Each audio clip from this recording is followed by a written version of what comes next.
Hello and welcome to Carnage Collector. Today we take a look at some non-anime things that came into my collection over the past 6 months since I made a video like this. Let's go. First we have this Bob Sippy cup from Beetlejuice 2. This has been only sold in the US by Cinemark.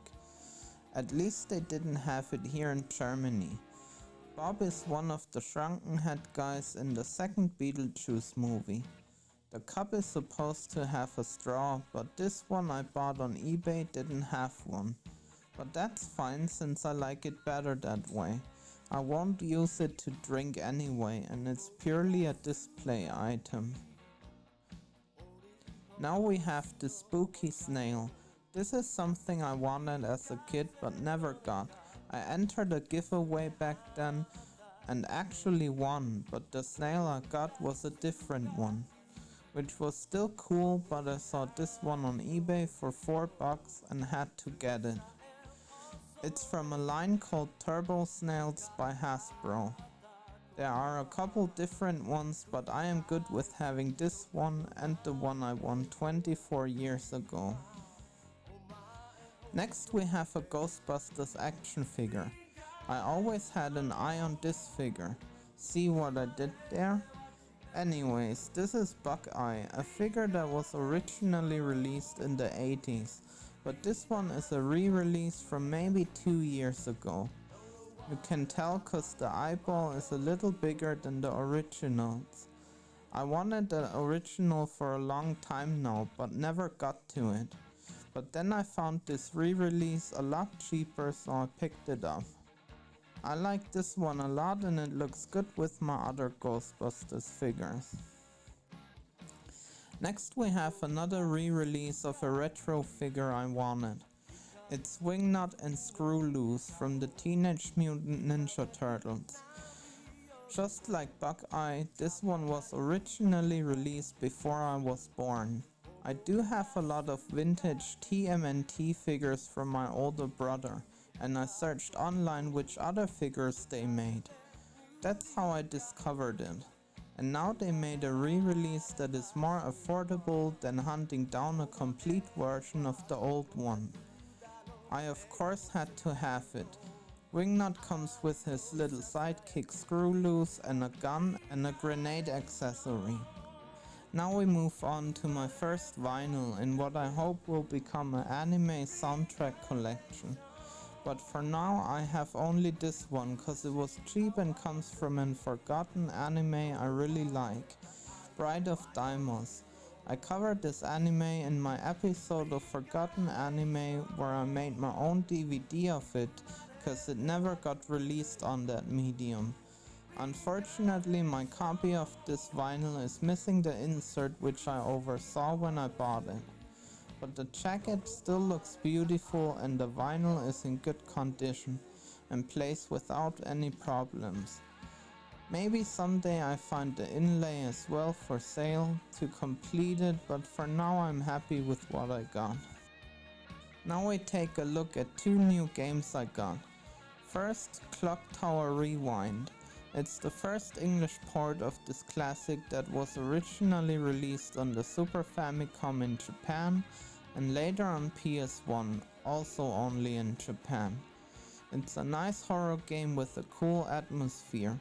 The story follows orphan Jennifer Simpson soon after she is adopted by the Barrows family along with other orphaned girls. After arriving at the manor, the other girls disappear and Jennifer has to find them and escape, all while being stalked by the manor scissorman. Next, Project Sylphid. This is a space simulation game for the Xbox 360 console. It was developed by Zeta and published by Square Enix and Microsoft.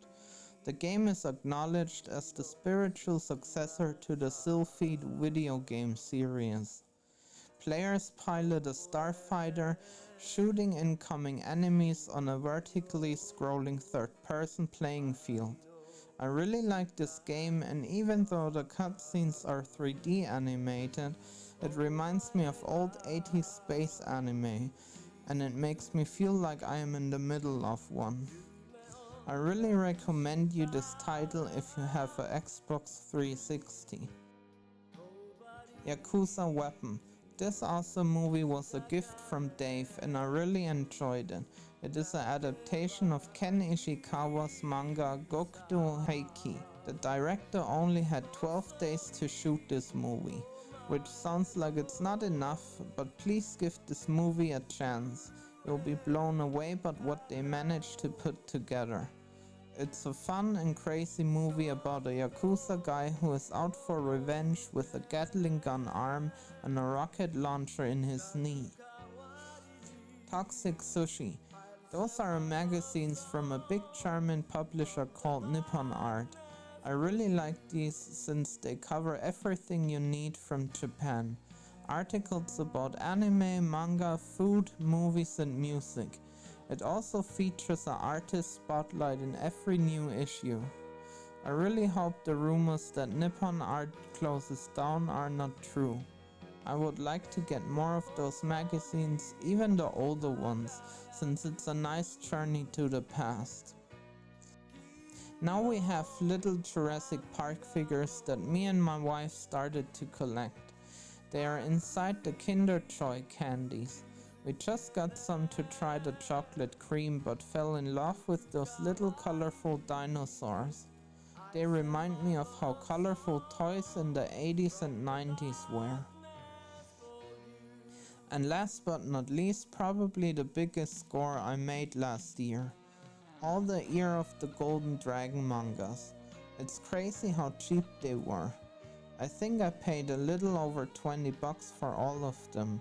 They were listed as being used in only acceptable condition, but those things look brand new, and they are older than me as well. I covered the anime adaptation of those already in the before mentioned Forgotten Anime episodes. But it's basically the story of a Yakuza member getting supernatural powers of luck from a dragon. The power activates with this guy's earring and it makes him able to fight all sorts of crazy enemies, dodge bullets and more. Also, he is very popular with the ladies. This manga is drawn by Noriyoshi Inoue, who you might know for Mad Bull 34. That's it for today. I hope you enjoyed this little video about other things than anime. I did enjoy making it. So thank you very much for watching and goodbye.